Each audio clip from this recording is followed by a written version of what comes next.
2024 bukan sekedar pilkada dan pileg. 2024 adalah 100 tahun penghancuran Islam. Tapi apa yang terjadi di Turki setelah 100 tahun? Kurang 2 tahun. Sekarang 2022, 2 tahun lagi 100 tahun, 1 abad lamanya. Apakah Islam hilang? Apakah anak muda sekuler? Masya Allah, tabarakallah. Saya sedang berada di pesantren tahfiz Quran As-Saifur Rahim Sulaimania. Dia tidak membawa senjata, dia tidak membawa partai, yang dia bawa hanya Quran saja. Dia ajarkan muridnya baca Quran, setelah itu diajarkannya baca kitab, akidahnya Ahlussunnah wal Jamaah. Nanti suatu saat dari atas menara Eiffel itu akan dikumandangkan azan sehingga seluruh Eropa itu akan Islam. Allahu Akbar. Dan itu janji Sayyidina Muhammad sallallahu alaihi wasallam. La taftahunal Konstantinia, kalian akan menguasai Konstantinopel.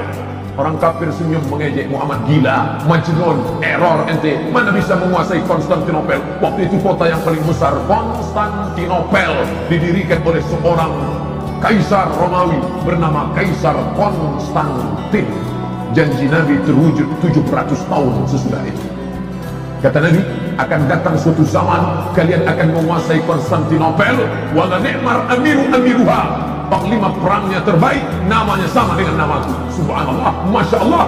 Panglima perang yang menguasai Konstantinopel, namanya akan diisi imigran dari 2 negara, Tunisia, Aljazair. Zainuddin Zaidan jadi orang imigran terkenal dengan sepak bolanya, punya rumah makan, punya restoran Islam food. Di mana? Di Prancis. Maka orang Islam akan memenuhi. Orang Eropa kemana?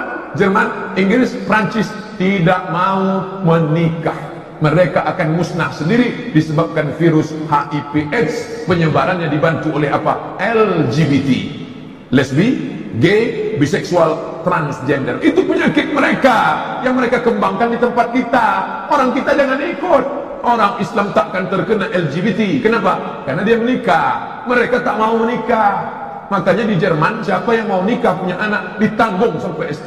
Kenapa? Karena mereka susah, tak mau. Saya ketemu satu jemputan dengan bule di Indah Kiat. Satu malam saya ceramah di Indah Kiat, pulang satu jemputan. Saya tengok di belakang bule. Kalau laki-laki Pak Le. Saya tanya, how are you? Fine. Where are you come from? Switzerland. Dari mana kampung? Switzerland. Are you have children? Ada punya anak? No child. Saya tak punya anak, kata dia. Why? Kenapa? Saya bilang, no time. Tak ada waktu, kata dia. Baru saya paham cerita Bernard Lewis. Mereka akan musnah karena mereka tak mau menikah, mereka tak mau punya anak, dan mereka terserang HIV/AIDS. Beda sama orang Islam. Orang Islam nikah, makan tidur, makan kangkung, ikan asin, 10 lahir. Banyak anak, banyak rezeki. Akhirnya umat Islam populasinya besar, mereka akan musnah. Maka orang Eropa sekarang sedang ketakutan akan kebangkitan Islam itu. Jangan sampai di Eropa bangkit, di Amerika bangkit, di tempat kita malah hilang. Orang kita asik nak ikut orang barat saja, rambut dicat pirang. Tengok anak-anak orang Islam pakai anting di lampu merah, anting, macam sapi kurban. Pakai baju sobek-sobek. Ini ikut mana? Rambut dicat pirang. Saya heran tengoknya. Rambut pirang, hidung besek. Tak cocok, tak connect. No connecting. Maka ini yang dimuliakan Allah Subhanahu wa ta'ala. Oleh sebab itu, maka anak-anak kita ini mesti kita jaga. Al-Islam ya'lu, Islam tetap akan tinggi. Wa la yu'la alaih, Islam akan terbang tinggi di atas menara Eiffel. Kita bermimpi nanti suatu saat dari atas menara Eiffel itu akan dikumandangkan azan sehingga seluruh Eropa itu akan Islam. Allahu Akbar. Dan itu janji Sayyidina Muhammad sallallahu alaihi wasallam. La taftahunal Konstantinia, kalian akan menguasai Konstantinopel. Orang kafir senyum mengejek Muhammad, gila, majnun, error ente, mana bisa menguasai Konstantinopel. Waktu itu kota yang paling besar, Konstantinopel, didirikan oleh seorang kaisar Romawi bernama Kaisar Konstantin. Janji Nabi terwujud 700 tahun sesudah itu.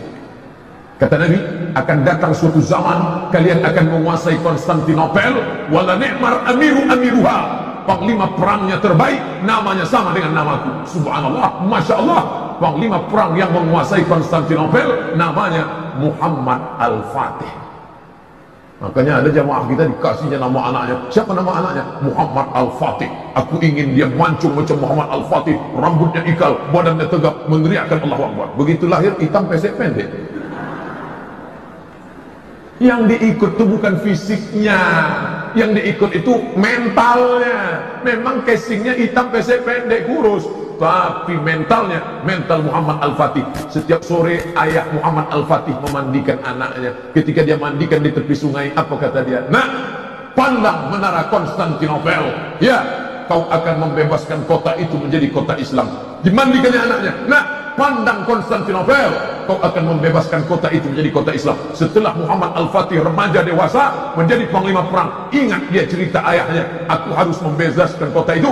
Akhirnya dikuasainya Konstantinopel, dirobaknya menjadi kota Istanbul. Bapak Ibu pergi nanti program Turki, umroh Turki ke Istanbul. Ujung-ujungnya Ustaz Somad ngajak umroh rupanya. Tidak, saya tak ada program umroh. Ikutlah bersama ustaz yang lain ke sana nanti menengok bagaimana kota Konstantinopel direbut oleh umat Islam. Tapi ada satu prediksi Nabi. Nabi itu seorang futurolog, future, masa depan. Visi misinya ke depan, 700 tahun ke depan. Ada satu yang belum terwujud. Apa kata Nabi? Rom. Kalian akan menguasai Rom. Rom itu di mana? Romawi adalah Eropa. Kalian akan menguasai Eropa. Bibit-bibit kebangkitan itu sudah ada. Maka anak ibu yang hebat bahasa Inggris, mantap. Anak ibu kuliah di mana? Cambridge University, London. Anak bapak kuliah di mana? McGill University, Kanada. Anak makcik kuliahnya di mana? Sorbonne University, Paris, Perancis. Mantap. Otaknya Al-Quran, hatinya iman dan Islam, bahasa Inggrisnya mantap. Ini anak-anak umat Islam ini enggak gaya barat. Dia tak bahasa Inggris mengangguk. Where are you come from? La ilaha illallah. SMP 3 tahun bahasa Inggris, SMA 3 tahun bahasa Inggris, kuliah 4 tahun bahasa Inggris, 10 tahun bahasa Inggris. Naik pesawat yang bisa ditangkap cuma 3. Good morning, ladies and gentlemen, thank you. Silakan. Makanya tidak ada yang bisa menguasai Islam ini ke depan. Orang yang hebat bahasa Inggris, hebat bahasa Arab, Asmaul Husna di kepalanya. Setiap dia diajak ke Masjid Agung, dia ingat Al-Muhaimin, Al-Jabbar, Al-Mutakabbir, Al-Khaliq. Kalau saya baca Al-Asmaul Husna ini kuat suaranya. Al-Muhaiminul Azizul Jabbarul Mutakabbirul Khaliqul Bari'ul Musawwirul Wafaq. Kemarin 2 hari yang lalu acara pesantren Ramadan dengan ibu-ibu pengajian di Panam. Lama saya datang, dinyanyikan mereka. Ya Rahman, Ya Rahim, Ya Malik, Ya Qudus, Ya Salam, Ya Mu'min, Ya Muhaimin, Ya Aziz. Pas saya sampai, Ya Ahad, Ya Somad. Bapak Ibu yang dimuliakan Allah, seni kaligrafi Islam. Anak ibu punya bakat seni, silakan tengok cantiknya, masya Allah. Innama ya'muru masajidallah man amana billahi wal yawmil akhir wa aqama sholata wa ata zakat wa lam yakhsha illallah fa asa ulaika yakuna minal muhtadin. Surat At-Taubah ayat 18. Kapan ini ditulis? 18 Maret 2003, tanggal 14 Muharram 1423. Yang menulisnya siapa? Muktamar. Ustaz kok tahu? Itu tanda tangannya, Muktamar. Meninggal orangnya, sekarang masih hidup.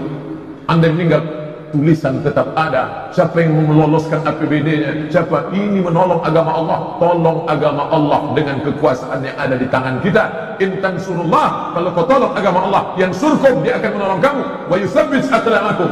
Yang punya tanah, ibu punya tanah, ya, tanah apa nih? BKOE, tanah apa nih? BKMT. Dirikan di atasnya, tak banyak, 3 lokal saja. SMP kelas 1, SMP kelas 2, SMP kelas 3, SMP IT BKOE, SMP IT PKK, SMP IT BKMT, SMP IT macam-macam, sudah bisa menyelamatkan anak umat Islam 120 orang. 40, 120 sudah selamat. Kristenisasi, liberalisasi, komunisasi, rusak kepala anak-anak kita. Masuk pagi, pulang sore, full day. Masuk jam 8, pulang jam 4. Tamat SMP, hafal Quran 3 juz, juz 30, juz 1, juz 29. Masuk SMA IT, tambah lagi. Insya Allah tamat SMA, anak Riau hafal Quran 6 juz. Berapa hafalan Qurannya? 6 juz. Dulu 3 juz, juz pokat, juz melon, juz mangga. Sekarang sudah Al-Quran di kepalanya. Berapa pelajaran agamanya? 5 pelajaran agama. Quran hadis, bahasa Arab, sejarah Islam, fikih, akidah. Kenapa diajarkan Quran hadis? Supaya jangan sampai meninggalkan Quran. Kenapa diajarkan bahasa Arab? Supaya dia ngerti apa yang dia baca dalam sholat, supaya dia paham apa yang dia baca dalam Yasin. Tak ada orang sholat pakai bahasa Inggris. Sampai hari ini belum ada orang Riau sholat pakai bahasa Inggris. Inna sholati, my praying, wa mahyaya, my life, wa mamati, my die, lillahi ta'ala, for you, oh my God. Tak ada. Ajarkan dia Quran hadis, ajarkan bahasa Arab, ajarkan akidah, akhlak, lurus akidahnya, tidak menyembah batu, tidak menyembah cincin, tidak ikut sekuler, tidak ikut liberal. Ajarkan fikih, biar tahu dia nanti kalau emaknya nanya, nak, kalau emak sudah sholat witir di masjid, pulang ke rumah, masih bolehkah emak tahajud? Boleh, mak, karena walaupun sudah witir nanti malam tetap boleh. Bolehkah emak gosok gigi waktu puasa? Boleh. Belajar apa? Fikih, fikih, fikih.